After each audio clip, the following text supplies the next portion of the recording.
नमस्कार,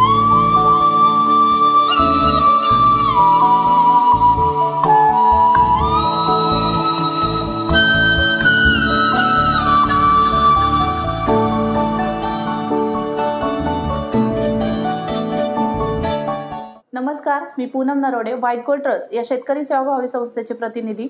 आपण चालू केलेल्या शेतीपूरक व्यवसाय या शृंखलेअंतर्गत आपण जो विषय घेतला होता ड्रॅगन फ्रूट व्यवस्थापन, याच्या पहिल्या भागामध्ये आपण जी माहिती बघितली आहे की याच्यासाठी पूर्वमशागत जमीन कशी पाहिजे, हवामान कसं पाहिजे, याची पूर्वमशागत कशा पद्धतीने केली पाहिजे, जातीची निवड, लागवडीचा कालावधी, ही सगळी सविस्तर माहिती आपण पहिल्या भागामध्ये बघितली आहे। आता आज आपण दुसऱ्या भागामध्ये बघणार आहोत खत व्यवस्थापन।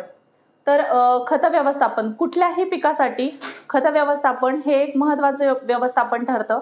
कुठल्याही पिकासाठी जी त्याला अन्नद्रव्याची गरज असते ती जर आपण योग्य वेळी योग्य प्रमाणामध्ये दिली गेली तर त्या पिकाची वाढ चांगली होऊन आपल्याला अपेक्षित असं उत्पादन आपण घेऊ शकतो। त्याच्यानुसारच या पिकामध्ये सुद्धा आपण काय खत व्यवस्थापन केलं आहे ते बघूया। तर ड्रॅगन ह्या फळ पिकासाठी असं म्हटलं जातं की याला 80% ऑर्गॅनिक आणि 20% केमिकलची आवश्यकता असते। हो, ते बरोबर आहे। आणि ऑर्गॅनिकची याच्यासाठी याला जास्त गरज असते की हे पीक जे आहे ते ऑर्गॅनिकला फार चांगल्या पद्धतीने रिस्पॉन्स देतं, म्हणून असं म्हटलं जातं की 80% ऑर्गॅनिक आणि 20% रासायनिकचा वापर आपण याच्यामध्ये केला पाहिजे। तर आपण त्या पद्धतीने वापर करू शकतो, पण कधी जर तुमच्या जमिनीमध्ये योग्य प्रमाणामध्ये अन्नद्रव्याची उपलब्धता असेल तर तुम्ही नक्कीच ऑर्गॅनिकचा जास्त वापर करू शकता। पण आता आपण बरेचसे शेतकरी असं बघतोय की बऱ्याच वर्षांपासून ते रासायनिकचा वापर करतायत। त्यामुळे जर अचानकच आपण पूर्ण ऑर्गॅनिकचा वापर केला या पिकासाठी तर जमीन ते इतक्या लवकर ऍक्सेप्ट करणार नाही आणि आपल्याला जेवढं ज्या प्रमाणामध्ये अपेक्षित उत्पन्न पाहिजे ते आपण काढू शकत नाही। त्यामुळे आपण ऑर्गॅनिकचा वापर करायचा, पण हळूहळू केमिकल कमी करून 20% केमिकल कमी करून 20% ऑर्गॅनिकचा वापर वाढवायचा। असं करत करत आपण ऑर्गॅनिकचा वापर जास्त करू शकतो आणि जेणेकरून काय होईल की पहिल्या वर्षी झाडाला किंवा त्या रोपाला अन्नद्रव्याची जास्त गरज असते, त्यावेळेस जर आपण त्याला उपलब्ध करून दिली जी अन्नद्रव्ये पाहिजे असतील ती, तर झाडाची वाढ सुद्धा चांगली होते आणि आपण जे आहे पहिल्या 2-3 वर्षांमध्ये त्याच्यापासून मिळणारं उत्पन्न सुद्धा आपण काढून घेऊ शकतो। म्हणजे आपला जो गुंतवणूक केलेला खर्च आहे तो निघून येतो। आणि जर आपल्या जमिनीमध्ये अन्नद्रव्यांची उपलब्धता तेवढ्या प्रमाणामध्ये असेल तर नक्कीच आपण ऑर्गॅनिकचा वापर करू शकतो। तर आता याचं खत व्यवस्थापनाचं कसं करायला पाहिजे। खत व्यवस्थापनामध्ये जे आहे तर आपल्याला याला 3 बेसल डोस असतात या फळपिकामध्ये जे आपल्याला देणं गरजेचं आहे।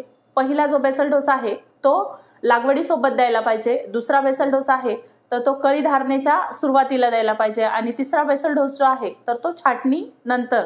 पहिला बेसल डोस आपण बघितला की लागवडीसोबत द्यायला पाहिजे, तर ती पहिली खताची मात्रा कशी दिली पाहिजे किंवा काय असलं पाहिजे ते त्याच्यामध्ये आहेत की चांगलं कुजलेलं शेणखत 6 ते 7 टन एकरी, त्याच्यासोबत लिंबोळी पेंड 45 किलो एकरी आणि त्याच्यासोबत 10-26-26 किंवा 12-32-16 दोन्हीपैकी आपण कुठलेही घेऊ शकतो, 1 बॅग एकरी।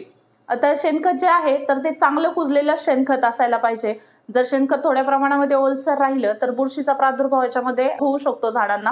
तसं बघायला गेलं तर प्रत्येक पोलला 10 किलो, एका पोलपाशी 10 किलो शेणखत आपण टाकू शकतो, पण शेणखत हे चांगलं कुजलेलं असेल तर, नाहीतर मग त्यातून बुरशीचा प्रादुर्भाव जास्त जाणवतो। त्याच्यानंतर आता आपण पहिला बेसल डोस दिला किंवा पहिली खताची मात्रा दिली, रोपाची लागण केली, त्यानंतर आपल्याला जी रोपं आहेत तर ती आपण नर्सरीतून आणलेली असतात किंवा कटिंग्स आणलेले असतात, त्याची माती बदलते, हवामान बदलतं, त्यामुळे त्याच्यावरती बुरशीचा प्रादुर्भाव होऊ शकतो। त्याची जी मुळं आहेत ती आपल्या जमिनीमध्ये चांगली सेट झाली पाहिजे किंवा मुळांची वाढ चांगल्या प्रमाणामध्ये झाली पाहिजे। त्याच्यासाठी आपल्याला लागवड केल्याच्या नंतर 4, 8, 12 आणि 16 या दिवसांनी आळवण्या करणं गरजेचं आहे, जेणेकरून त्याच्यावरती बुरशीचा प्रादुर्भाव होणार नाही, कुठल्याही कीड आणि रोगांचा प्रादुर्भाव होणार नाही आणि त्याची जी मुळं आहेत ती चांगल्या पद्धतीने सेट होतील जमिनीमध्ये किंवा मुळांची वाढ ही चांगल्या पद्धतीने होईल।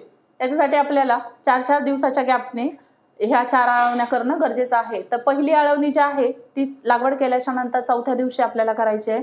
त्याच्यामध्ये आपण घेऊ शकतो ट्रायकोडर्मा 500 मिली प्रति एकर, सोबतच सुडोमोनस 500 मिली प्रति एकर, मायकोरायझा 200 ग्रॅम प्रति एकराला। दुसरी जी आळवणी आहे ती लागवडीपासून 8 दिवसांनी, त्याच्यासोबत आपण सिलिकॉन घेऊ शकतो 200 ग्रॅम आणि त्यात चांगल्या प्रतीचे ह्युमिक ऍसिड, जसं का आपलं रायझर घेऊ शकतो 500 ग्रॅम किंवा मग 500 मिली लिक्विड मध्ये जर घेतलं तर सिलिकॉनने काय होतं की पानाची साईज वाढते, पानं रुंद होतात, पानामध्ये ताकद येते आणि ह्युमिक ऍसिडने जे आहे ती मुळांची, पांढऱ्या मुळांची वाढ ही चांगल्या प्रमाणामध्ये होते. त्याच्यानंतर तिसरी जी आळवणी करायची आपल्याला तर ती पिक्सल 500 ग्रॅम प्रति एकर किंवा मग विम सुपर घेऊ शकतो आपण 500 ग्रॅम प्रति एकराला. आणि चौथी जी आळवणी आहे तर जमिनीतल्या कुठल्याही उपद्रवी किडींपासून संरक्षण करण्यासाठी रिहाश 500 मिली प्रति एकर. अशा 4 आळवण्या आपल्याला प्रत्येकी हे जे प्रमाण आहे एकराचं प्रमाण आहे 200 लिटर पाण्यामध्ये टाकून आपल्याला आळवणी करायची. आळवणी करताना आपल्याला एक काळजी घ्यायची आहे की झाडापासून 2 इंच लांब आपल्याला ती आळवणी करायची आहे किंवा औषध टाकायचं आहे, जेणेकरून त्याच्या मुळांना हा चरका बसणार नाही आणि त्या आळवणीचा आपल्याला फायदा सुद्धा होईल. मुळं सुद्धा चांगली डेव्हलप होतील आणि बुरशीचाही प्रादुर्भाव होणार नाही. आता आळवणी झाल्याच्या नंतर आपल्याला याची जी झाडाची वाढ आहे चांगली करायची आहे किंवा फुटवे याला जास्त प्रमाणामध्ये फुटले पाहिजेत, झाडाची वाढ जोमाने झाली पाहिजे, याच्यासाठी आपल्याला 9 महिन्यांपर्यंत प्रत्येक महिन्यातून 3दा 10 दिवसाच्या गॅपनी 3 आळवण्या याला केल्या गेल्या पाहिजे, जेणेकरून झाडाची वाढ चांगली होईल. जे आपण ड्रीपद्वारे करू शकतो विद्राव्य खत व्यवस्थापनामध्ये. त्याच्यामध्ये आपण 10 दिवसाच्या गॅपने महिन्यातून 3 आळवण्या महिन्यातून 3दा केल्या गेल्या पाहिजे.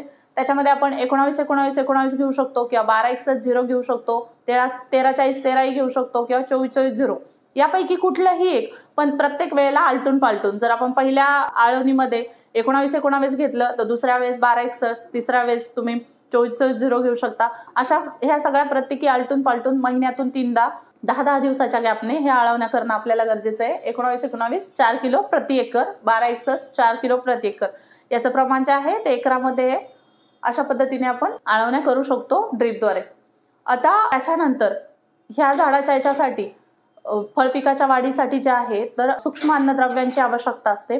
सूक्ष्म अन्नद्रव्य आपण 2 महिन्यातून एकदा मायक्रोन्यूट्रियन्स जे आहे ते 2 किलो प्रति एकरासाठी द्यायला पाहिजे, जेणेकरून झाडाची वाढ चांगली होते. आणि वेस्ट डिकम्पोज बॅक्टेरिया, तर आपण जे शेणखत देतोय झाडाला, आता शेणखत जर पाहिलं तर वर्षातून 2दा किंवा जास्तीत जास्त 3दा आपण देऊ शकतो याला. पण दिलेलं शेणखत हे चांगलं कुजवणं किंवा जे काही काडी कचरा आहे तो चांगल्या पद्धतीने कुजवून झाडाला भेटणं हे गरजेचं आहे. त्याच्यासाठी आपण जे वेस्ट डिकम्पोज बॅक्टेरिया आहे तर हे तयार करून पाण्यासोबत आपण सोडून देऊ शकतो. तर हे तयार कसं करायचं, 200 लिटर पाण्यामध्ये 3 किलो गूळ आणि जी आपली बॉटल भेटते 100 मिलीची ती पूर्ण बॉटल त्याच्यामध्ये टाकून 200 लिटर पाणी, 3 किलो गूळ आणि 100 मिलीची ती बॉटल त्यात टाकून हे सावलीमध्ये ठेवायचं 8 दिवसांसाठी. आणि प्रत्येक रोज ते दिवसातून 2 ते 3 वेळा चांगलं ढवळायचं. 8 दिवसानंतर हे द्रावण तयार होतं. ज्यावेळेस आपण पाणी देतोय तर महिन्यातून एकदा त्या पाण्यासोबत आपण हे सोडून देऊ शकतो, जेणेकरून काय होतं आपण जे शेणखत दिलेलं आहे किंवा जो काही काडी कचरा आहे तो चांगला कुजतो आणि झाडाला त्याच्यातून चांगलं कर्ब भेटतं. त्यानंतर जे आहे आता बहार नियोजन. आता हे झालं आपण जे सांगितलं हे आळवण्या हे आपण 9 महिन्यांपर्यंत द्यायच्या आहे. पहिल्या 6 महिन्यामध्ये जर आपण दिल्या महिन्यातून 3दा तर झाड जे आहे ते त्या प्लेटमधून बाहेर जातं किंवा जर आपण ट्रेलिसनी करत असू तर झाड त्या रॉडच्या वरती जातं. आणि पुन्हा 6 महिन्यानंतर पुढचे 3 महिने पुन्हा जर दिल्या आळवण्या तर त्याची जी कॅनोपी आहे ती चांगल्या पद्धतीने डेव्हलप होते, म्हणजे जास्त ब्रांचेस येतात त्याला. याच्यासाठी आपल्याला 9 महिन्यापर्यंत हे आळवण्या प्रत्येक महिन्याला 3दा देणं गरजेचं आहे. हे झाल्याच्या नंतर आता आपले झाड वाढले, बहार नियोजन जे आपल्याला एप्रिलच्या शेवटच्या आठवड्यामध्ये म्हणजे 15 एप्रिल पासून ते 30 शेवटच्या 15 म्हणू शकतो आपण. आपला जो फुलधारणीचा कालावधी जूनचा असतो याचा, तर त्याच्या आधीच आपल्याला बहार नियोजन कशा पद्धतीने करायचंय तर त्याच्यामध्ये आपण तण नियंत्रण करून घेणं पहिले गरजेचं आहे. आणि ह्या फळपिकामध्ये शक्यतो तणनाशक वापरणं हे टाळलं गेलं पाहिजे. जे पण आपल्याला तण नियंत्रण करायचंय ते आपण स्वतः हाताने खुरपणीद्वारेच तण नियंत्रण करणे आवश्यक आहे. जर आपण तणनाशकाची फवारणी केली तर याची मुळं जी आहेत ती जास्त खोलवर नसतात, मुळं ही वरवरच असतात त्याची. आणि त्यामुळे काय होतं, झाड हे सुप्त अवस्थेमध्ये चाललं जातं. याची वाढ आहे ती 10-15 दिवसाची वाढ थांबून जाते. त्यामुळे तणनाशकाची फवारणी करणं शक्यतो टाळावं. तण नियंत्रण झाल्याच्या नंतर आता आपल्याला फुलधारणेपूर्वी जमिनीतील कर्बाचं प्रमाण वाढवणं गरजेचं असतं. जेवढं जास्त जमिनीमध्ये कर्ब तेवढ्या कर्बाचं प्रमाण जास्त, तेवढ्या प्रमाणामध्ये फुलाची संख्या जास्त लागते किंवा त्या फळाची क्वालिटी सुद्धा चांगली राहते. त्याच्यासाठी आपल्याला पुन्हा एकदा ज्यावेळेस बहार चालू होण्याच्या आधीच म्हणजे एप्रिलच्या शेवटच्या आठवड्यामध्ये आपण शेणखत किंवा गांडूळ खत खताची मात्रा आपण त्याला देऊ शकतो. तर शेणखत जर आपण देत असाल तर 10 किलो प्रति खांबाला द्यायचं आणि जर गांडूळ खत देत असाल तर 5 ते 6 किलो प्रति खांब. आणि जर आपण दोन्ही मिक्स करून सुद्धा देऊ शकतो. तर ज्यावेळेस आपल्याला मिक्स करून द्यायचं असतं तर शेणखत 6 किलो घेऊ शकतो आणि गांडूळ खत 3 ते 4 किलो घेतलं तरी चालतं. अशा पद्धतीने आपण ह्या बहाराचं नियोजन करू शकतो. आता बहार नियोजन झालं. ज्यावेळेस कळी धारणेला सुरुवात होण्याच्या पूर्वी आपल्याला त्या झाडामध्ये चांगली ताकद टिकून राहावी, जास्त प्रमाणामध्ये आपल्याला बहार लागावा किंवा कळ्या लागाव्या, यासाठी आपल्याला दुसरी खताची मात्रा त्यावेळेला द्यायची आहे.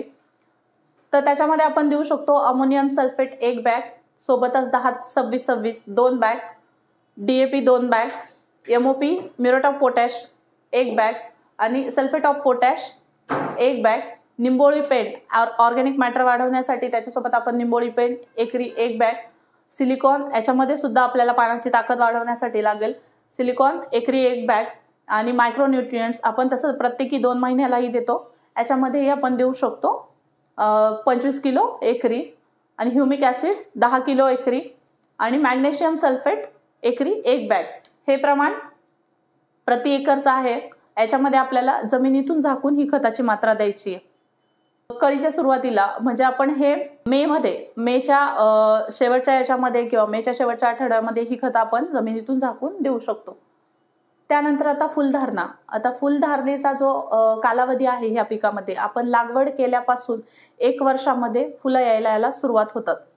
तर फुलधारणेचा जो योग्य कालावधी आहे तो जून ते ऑक्टोबर पर्यंत, जास्तीत जास्त नोव्हेंबर पर्यंत चालतात फुलं. फुलाचं जे आहे तर याच्यामध्ये 5 ते 6 तोडे याच्यामध्ये होतात फुलं लागल्यापासून. आणि याची जी फुलं आहे तर ती ऑफ व्हाईट रंगाची असतात आणि सुवासिक असतात. अशा पद्धतीने बघू शकता. आणि जसं मी म्हटले सुरुवातीला की कमळाप्रमाणे याची फुलं उमलतात, अशी याची फुलं असतात. त्यानंतर आणि एकदा फुलं लागल्याच्या नंतर बरोबर 40 ते 45 दिवसांमध्ये ते जे फळ आहे ते परिपक्व होतं, आपण काढू शकतो ते फळ. हे झालं. आता जी फळाची साल आहे ती हिरवी सालीचा रंग लाल होण्यासाठी 4 ते 5 दिवस लागतात साधारणपणे. जर आपल्याला लांबच्या मार्केटला पाठवायचं असेल तर आपण हिरवी असतानाच किंवा 1-2 दिवस आधीच आपण ते काढून घेऊ शकतो. हा फोटो बघू शकता. याच्यामध्ये जे आहे तर ही कन्व्हर्जन स्टेज आहे, म्हणजे रूपांतर कसं होतं. ही कळीपासून फुलामध्ये रूपांतर कसं होतं आणि फुलापासून फळ कसं तयार होतं, अशा पद्धतीने याचं रूपांतर होतं. त्यानंतर आता कळी धारणेच्या सुरुवातीला आपण खताची मात्रा दिली जमिनीतून झाकून. त्यानंतर कळ्या लागायला लागल्याच्या नंतर जसं आपण इतर पिकाला कन्व्हर्जन स्टेजमध्ये ज्या फवारण्या देतो तसं याच्यामध्ये सुद्धा आपल्याला द्यायच्या आहे.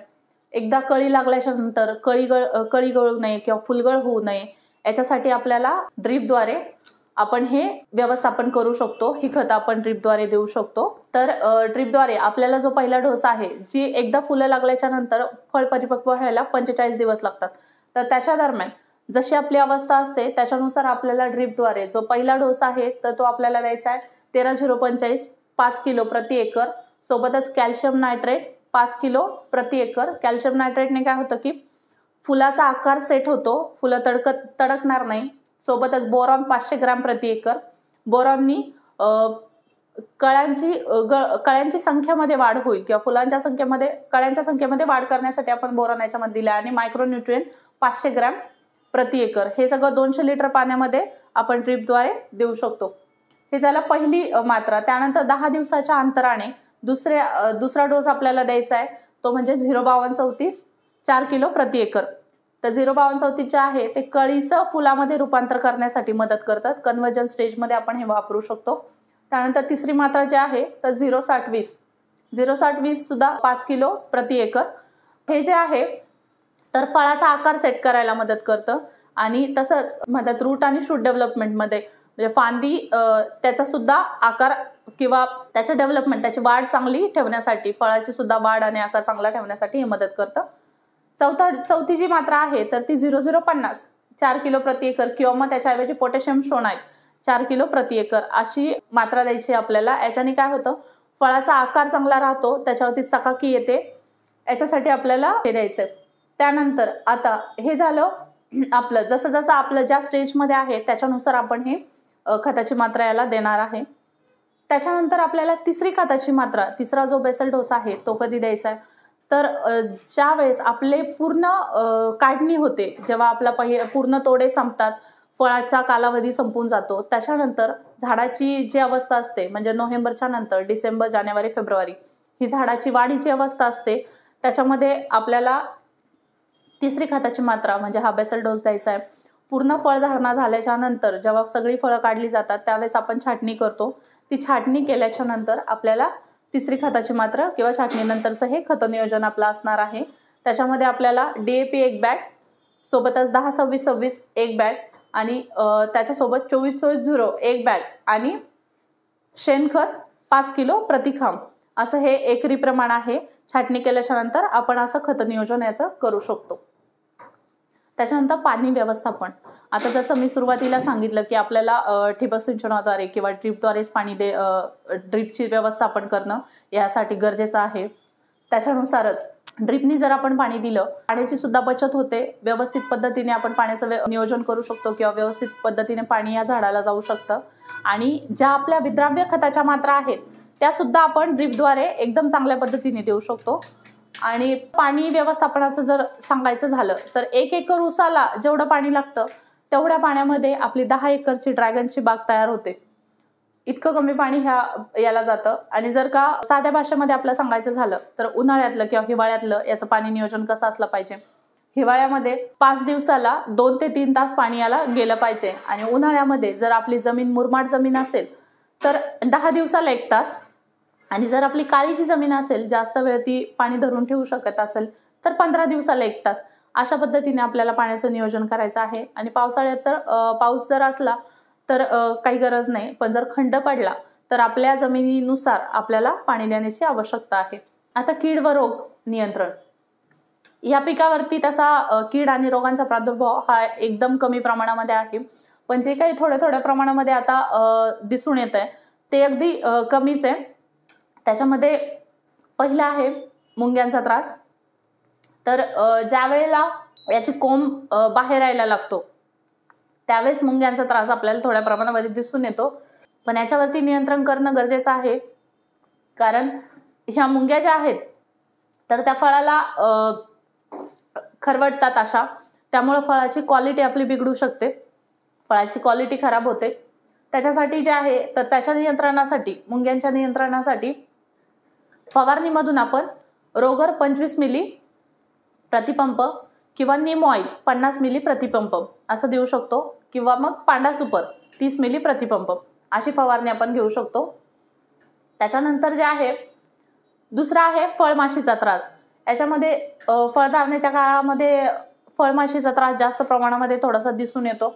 तर फळमाशी जी आहे ही डंख मारते फळाला आणि आतमध्ये जाऊन अंडी घालते. त्याच्यानंतर ही अशी पांढऱ्या आळ्या तयार होतात, त्यामुळे आपल्या फळाची क्वालिटी खराब होते.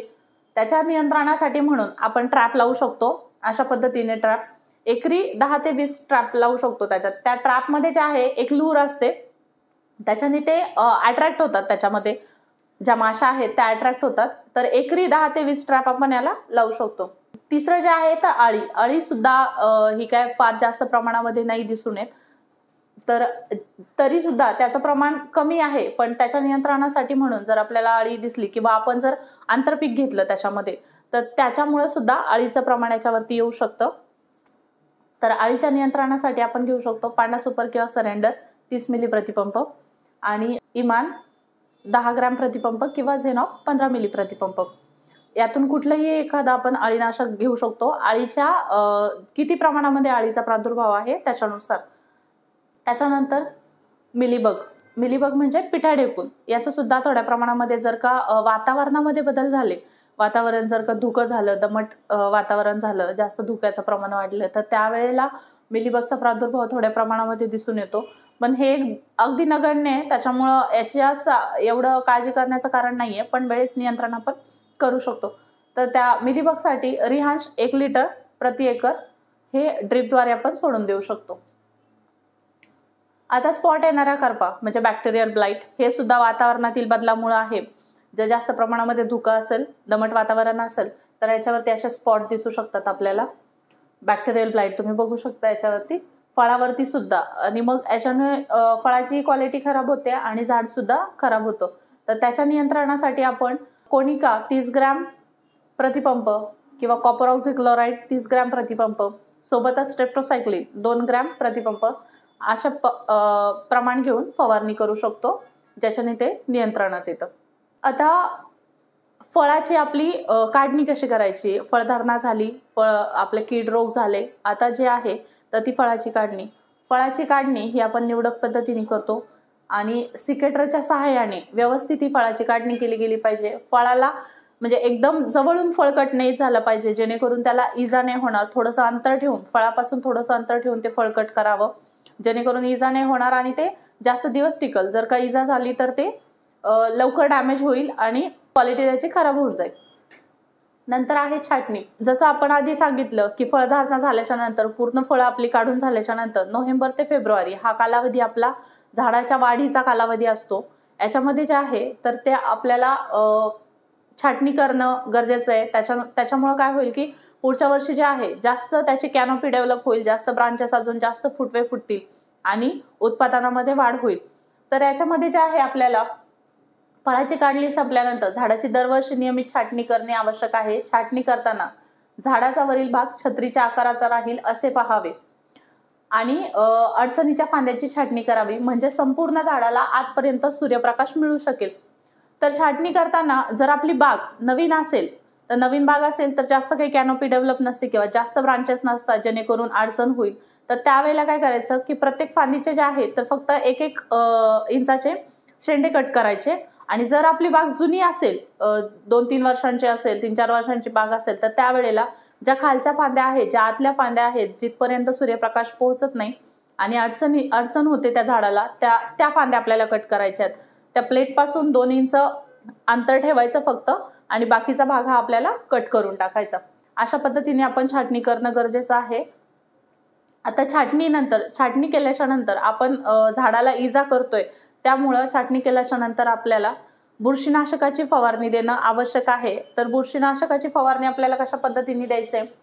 आंतरप्रवाही बुरशीनाशक जे आहे ते आपल्याला ड्रेंचिंगद्वारे द्यायचं आणि स्पर्शजन्य बुरशीनाशक जे आहे तर ते आपल्याला फवारणीद्वारे द्यायचंय. तर त्याच्यामध्ये जे ड्रेंचिंगमध्ये द्यायचे आपल्याला, म्हणजे ज्याची आळवणी करायची, त्यात आपण देऊ शकतो पिक्सल 50 ग्रॅम प्रतिपंपाला. आणि फवारणीद्वारे जे द्यायचं आहे आपल्याला, तर त्याच्यामध्ये आपण कॉपर ऑक्झीक्लोराइड 30 ग्रॅम प्रतिपंप किंवा मग रेडोमिल गोल्ड 30 ग्रॅम प्रतिपंप अशी फवारणी असं फवारणीमध्ये देऊ शकतो. जेणेकरून काय होईल, फवारणीमध्ये जर दिलं आपण तर जी झाडावरील बुरशी आहे ती नियंत्रणामध्ये येईल आणि जर ड्रेंचिंगमध्ये जी देतोय आपण बुरशीनाशक, त्यातून जी खोडावरती बुरशी असेल, जी खोडामध्ये बुरशी असेल तर ती नियंत्रणात येईल. त्यासाठी आपल्याला ह्या दोन्ही उपाय करणं गरजेचं आहे. आता मेन जो आपला मुद्दा आहे तो म्हणजे बाजारपेठ, विक्री आणि बाजारपेठ. बऱ्याचशा शेतकऱ्यांचा असा आहे की आम्ही उत्पादन घेऊ, पण मग ह्या फळाचं आपल्याला मार्केट कुठे अवेलेबल होईल किंवा कुठली बाजारपेठ आपल्याला महत्वाची आहे. तर त्याच्यामध्ये बाजारपेठेला फळ जाण्याआधी काही मुद्दे आहेत किंवा बाजारपेठेला फळ जाण्याआधी आपण काय काय काळजी घेतली पाहिजे ते आहे. त्याच्यासाठी जे आहे तर काढणी, जसं आपण काढणी करताना बघितलं की फळं काढताना थोड्याशा अंतरावरून कट करावी, जेणेकरून त्या फळाला इजा होणार नाही, ते फळ डॅमेज होणार नाही. दुसरं जे आहे ते म्हणजे हाताळणी करताना काही काही शेतकरी जे आहेत तर ते फळं काढतात आणि डायरेक्ट टाकून देणं, जसं आपलं संत्रा मोसंबीच्या फळासाठी करतात की त्याला व्यवस्थित हाताळणी न करणं.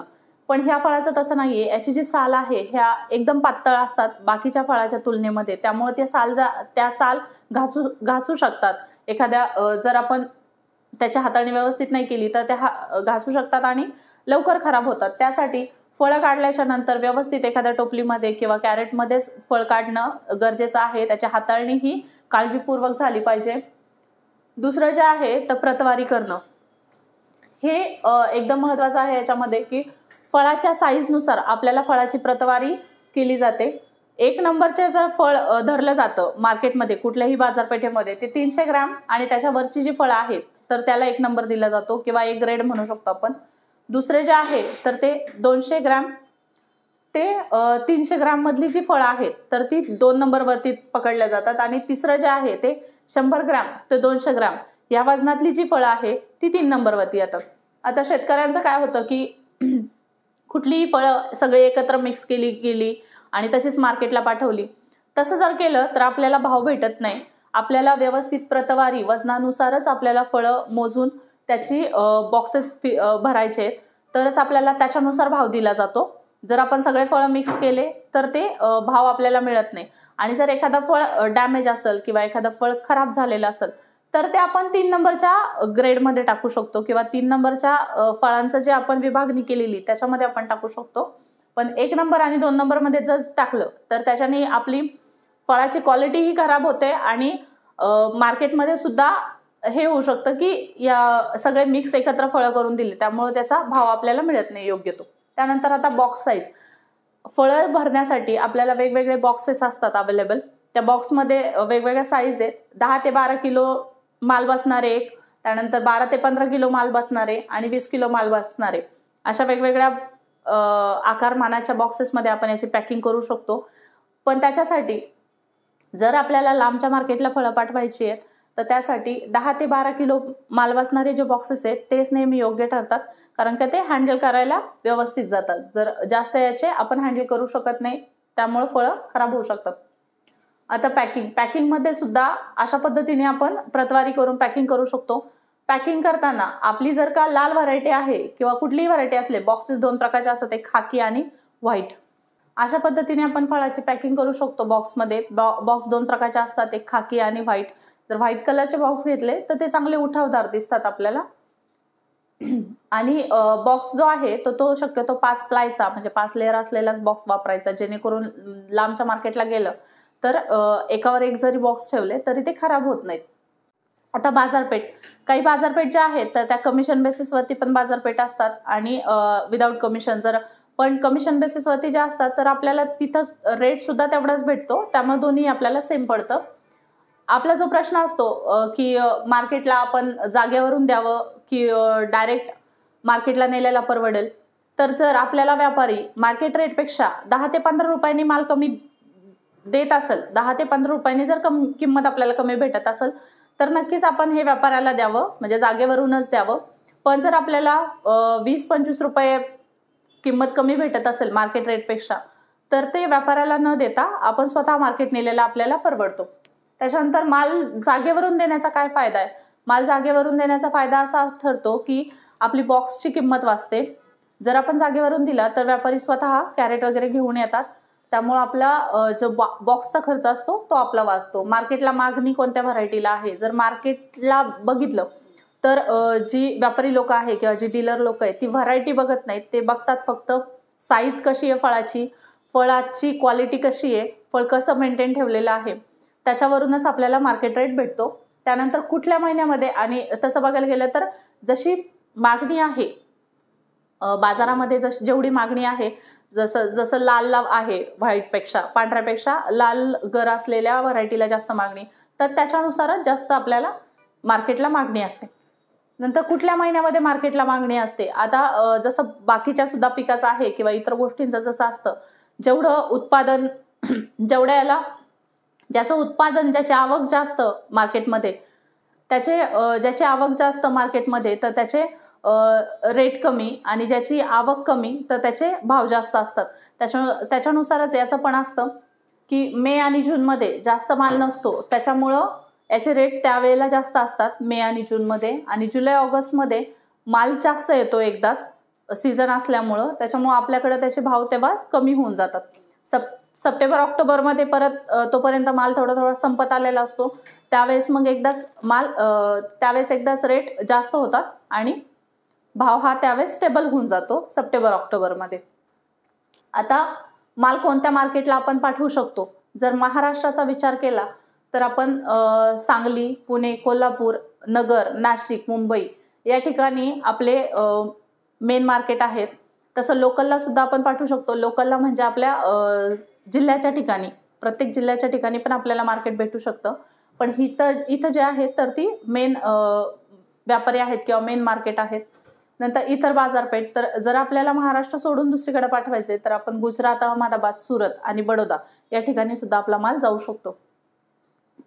मार्केट रेट आता आपले 2023चे सरासरी जर भाव बघितले तर पांढरी जी व्हरायटी आहे आपली तिला सरासरी 50 ते 60 रुपयापर्यंत भाव भेटलाय. जी रेड व्हरायटी आहे तिला 60 ते 75 रुपयापर्यंत भाव भेटतो. आणि जम्बो रेड जे आहे तर तिला 75 ते 90 रुपये सरासरी एवढा भाव भेटलेला आहे. सी व्हरायटीला सुद्धा 70 ते 90 रुपये एवढा भाव भेटला. आणि जी येलो व्हरायटी आहे इस्रायली येलो तर तिला 170 ते 220 रुपये असा भाव भेटलाय. आणि आत्ताची जी सध्याची मार्केट कंडिशन चालू आहे, जे आता सध्या बाजारपेठेमधले जे भाव आहेत, तर जिचा पांढरा गर आहे त्या व्हरायटीला आपल्याला 50 ते 60 रुपये भाव चालू आहे. रेड जी व्हरायटी आहे तिला 70 ते 80 रुपये भाव चालू आहे. जम्बो रेडला 80 ते 100 रुपये आणि सी व्हरायटीला सुद्धा 80 ते 100 रुपये आणि इस्रायली येल्लोला 170 ते 220 रुपये. जवळपास साधारण तेवढेच भाव आहेत, काही एवढा जास्त फरक झालेला नाहीये. हे सरासरी भाव आहेत आपले. आता ह्या फळबाग लागवडीचे आव्हाने काय आहेत, अचानक येणारे अडचणी काय असू शकतात, तर त्याच्यामध्ये येतं वातावरणातील बदल. जसं आपलं सनबर्निंगचं होतं, जर सनबर्निंग झालं त्याच्यावरती जर आपण इलाज केला नाही किंवा उपाययोजना केल्या नाही तर आपली बाग ही 50% बाग खराब होऊ शकते जर योग्य वेळी योग्य उपाययोजना केल्या नाही तर. त्याच्यानंतर जे आहे तर ग्रामीण भागामध्ये कमी मागणी, म्हणजे हे जे फळ आहे अजून जागरूकता एवढ्या प्रमाणामध्ये झालेली नाहीये ग्रामीण भागामध्ये. त्यामुळे या फळाची मागणी जी आहे तर ती सिटी एरियामध्ये किंवा मॉलमध्ये किंवा जिल्ह्याच्या ठिकाणीच याची फक्त मागणी जास्त प्रमाणामध्ये आहे. छोट्या भागामध्ये किंवा ग्रामीण भागामध्ये मागणी याची सध्या कमी आहे. नंतर वेळेवर बाजारपेठ उपलब्ध न होणे. आपण चांगलं व्यवस्थापन केलं, चांगलं उत्पन्न काढलं, फळाची क्वालिटी सुद्धा चांगली मेंटेन ठेवली, सगळं आपण व्यवस्थित केलं, पण आपल्याला जर वेळेवर आपल्याला बाजारपेठ उपलब्ध झाली नाही तर फळाची क्वालिटी ही फळ हे जास्त काळ टिकत नाही. 7 ते 8 दिवस तोडल्यानंतर आपल्याला 7 ते 8 दिवस टिकतं.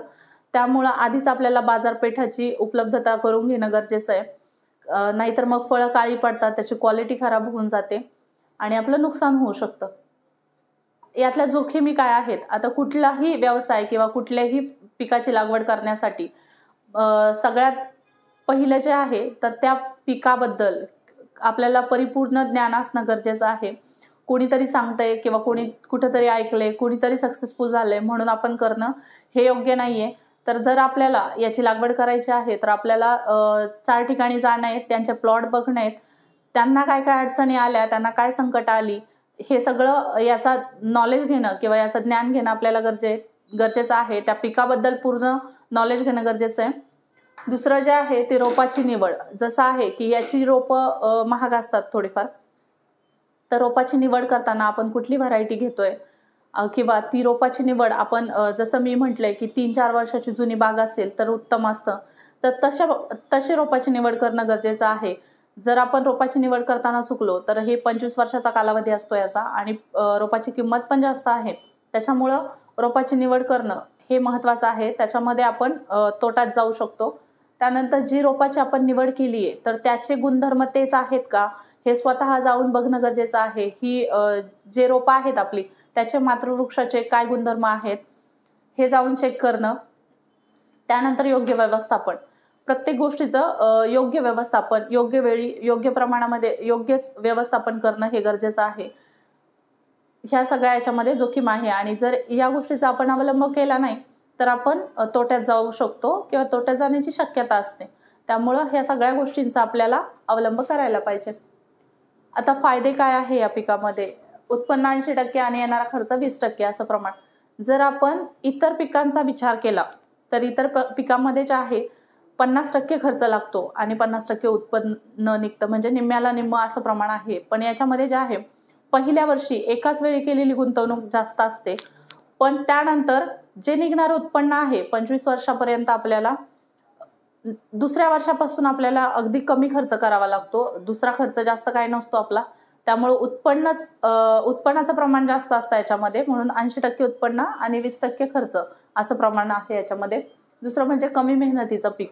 मेहनत आपल्याला सगळ्याच पिकामध्ये आपल्याला मेहनत करावी लागते, याच्यामध्येही करावी लागते, पण पहिल्या वर्षी आपल्याला जास्त मेहनत करणं गरजेचं आहे. त्यानंतर आपण जेवढी इतर पिकाच्या तुलनेमध्ये आहे तेवढी मेहनत याच्यामध्ये करायची गरज नाहीये. एकदा आपण पहिल्या वर्षी लावून दिलं, पहिल्या वर्षी खूप जास्त काळजी घेतली, झाडाची वाढ चांगली झाली, त्यानंतर थोडीफार मेहनत आहे, पण इतर पिकाच्या तुलनेत जर विचार केला तर मेहनत फार कमी लागते. आणि पाण्याची बचत, हे कमी पाण्यावरती येणारं पीक आहे, त्यामुळं जिथं कमी पावसाचं क्षेत्र आहे किंवा कमी पाणी ज्यांच्याकडे आहे ते सुद्धा याची लागवड करू शकता. हे याचा फायदा आहे. आता of season production. Of season production म्हणजे काय? याचा जो फळधारणेचा किंवा फुलधारणेचा कालावधी आहे हा जून ते ऑक्टोबर किंवा जास्तीत जास्त नोव्हेंबर पर्यंत आहे. पण विदेशामध्ये जे आहे ते नोव्हेंबर नंतर सुद्धा म्हणजे फेब्रुवारी पर्यंत सुद्धा आपण फळं घेऊ शकतो याची. तर आपल्याकडं एवढं जास्त प्रमाणामध्ये हे कोणी केलेलं नाहीये, पण आपण ज्या शेतकऱ्यांच्या प्लॉटला किंवा ज्यांच्या फार्मला आपण व्हिजिट केली ते एक प्रायोगिक तत्वावरती म्हणून त्यांनी करून बघितले. ऑफ सीझन प्रोडक्शन कसं करू शकतो की आपण लाईट्स ज्या आहेत ते लाईट्स लावून याला प्रकाश देऊ शकतो त्या झाडाला. आपल्याकडे ऑफ सीझन नोव्हेंबर ते फेब्रुवारी पर्यंत का असतं? कारण की आपला थंडीचा कालावधी असतो आणि त्याच्यामध्ये लवकर दिवस माळवतो, सूर्यप्रकाशाची तीव्रता राहत नाही किंवा लाईट राहत नाही आणि याला फळधारणेच्या कालावधीमध्ये जे आहे तर लाईटची आवश्यकता असते, त्यामुळे इथे लाईट लावले जातात. अशा पद्धतीने आपण बघू शकता तुम्ही. जे शेतकरी आहेत त्यांनी हे प्रायोगिक तत्वावरती केलंय आणि त्याच्यासाठी काही अंतर लागतं की एका स्पेसिफिक अंतरावरतीच ते लाईट लागले गेले पाहिजे. तर प्रतिपोल एक लाईट. त्याच्यानंतर आता शासकीय अनुदान. ह्या पिकासाठी केंद्र सरकार आणि राज्य सरकार यांच्या पुढाकाराने या फळबागेला राष्ट्रीय एकात्मिक फलोत्पादन अभियानाच्या अंतर्गत एकरी 65,000 रुपये आणि हेक्टरी 1,60,000 रुपये पर्यंत अनुदान देण्याचं जाहीर केलेलं आहे. आता जे आहे आपण उत्पादन खर्च बघूयात त्याचा. एकरी वार्षिक पहिल्या वर्षी येणारा एकरी लागवड खर्च. तर याच्यामध्ये जे आहे आपण जेवढं अंतर ठेवू त्या जे आपलं लागवडीचं अंतर आहे त्याच्यानुसार आपला उत्पादन खर्च किंवा त्याच्यानुसार आपला उत्पादन खांबांची संख्या ठरते आणि उत्पादन खर्च त्याच्यानुसार ठरतो. तर लागवडीचं अंतर आपण जर 10x6 ठेवलं, 10 फूट 2 ओळीतलं अंतर आणि 6 फूट 2 पोलांमधलं अंतर, तर आपली एकरी खांबांची संख्या बसते 726. आणि एका खांबाची किंमत जर आपण धरली, 6 फुटी खांब जर आपण घेतला तर तो 170 रुपयाला एक खांब. याच्यानुसार एका खांबाला लागणारा खर्च जो एका एकरासाठी लागणारा खांबाचा खर्च जो आहे तो 1,23,420 रुपये एवढा एक एकर मध्ये 726 खांब असतात त्याचा खर्च येतो. त्याच्यानंतर आपण जर पोलन प्लेट मेथडनी जर करतोय तर प्लेट सुद्धा तेवढीच मजबूत असते, त्यामुळे प्लेटचा खर्च सुद्धा तेवढाच येतो. त्याच्या जवळपास 150 रुपयाला जर एक प्लेट येते आता सध्या बाजारामध्ये, तर 726 पोल आणि 726 प्लेट, मग 726 प्लेट एकूण एकरी येणारा प्लेटचा खर्च जो आहे तो 1,08,900 रुपये एवढा येतो. त्याच्यानंतर जे आपण पोल उभारतो तर ते पोलचे खड्डे खोदण्यासाठी आपल्याला जो खर्च येतो तो प्रति खड्डा 40 रुपये असा येतो. जर आपण फक्त खड्डे खोदून घेतले तर 20 रुपये प्रति खड्डा येतो. पण जर आपण पोल खोदून पुन्हा ते खांब रोवण्याचे जर घेतले तर 40 रुपये असा प्रति पोल येतो खर्च. अशा पद्धतीने प्रति खांब असा खर्च येतो. तर अशा पद्धतीने 726 खांब आपण खड्डे खोदून जर पक्के बसून घ्यायचे ठरवले तर 726 खांबांसाठी आपल्याला 29,040 रुपये एवढा खर्च येतो. आणि रोपं जर बघायला गेली तर आता आपण एका खांबाला पोल आणि प्लेट मेथडमध्ये एका खांबाला 4 रोपं लावली तर अशा 726 खांबांना जर 4 रोपं लावली तर एकरी आपले 2,904 रोपं एका एकरामध्ये बसतात. आणि एका रोपाची किंमत सरासरी जर आपण 40 रुपये पकडली, तुमची जम्बो रेड व्हरायटी म्हणा जी जास्त उत्पादन देणारी, तर सरासरी जर 40 रुपये पकडली तर 1,16,160 रुपये एवढा याच्या रोपांवरती खर्च येतो. आणि बाकीचा जो खर्च आहे ड्रीप, खत, फवारणी, मजुरी असा इतर एकूण जो खर्च पकडला तर तो 1,20,000 रुपये एवढा खर्च असतो. मग पहिल्या वर्षी येणारा एकूण खर्च जर पकडला, पोल झाले, त्याच्यामध्ये प्लेट झाली, त्यानंतर खड्डे खोदून ते रोवण्याचा खर्च झाला, रोपाचा खर्च झाला आणि हा ड्रीप, खत, फवारणी हा सगळा एकत्र जर खर्च केला तर 4,97,520 रुपये एवढा आपल्याला पहिल्या वर्षी येणारा खर्च आहे. म्हणजे ही आपली एका वेळची गुंतवणूक आहे. आता 4,97,520 रुपये हा झाला आपला एका एकराचा लागवड खर्च. आता उत्पादन किती? जर आपण पहिल्या वर्षी चांगलं व्यवस्थापन केलं, चांगली काळजी घेतली तर आपल्याला सरासरी पहिल्या वर्षी येणारं उत्पादन हे 6 टनापर्यंत येऊ शकतं जर आपण चांगलं व्यवस्थापन केलं तर. आणि 6 टन आणि जो भाव जो भेटणारा आहे आपल्याला तर तो आपण कमीत कमी भाव पकडलाय.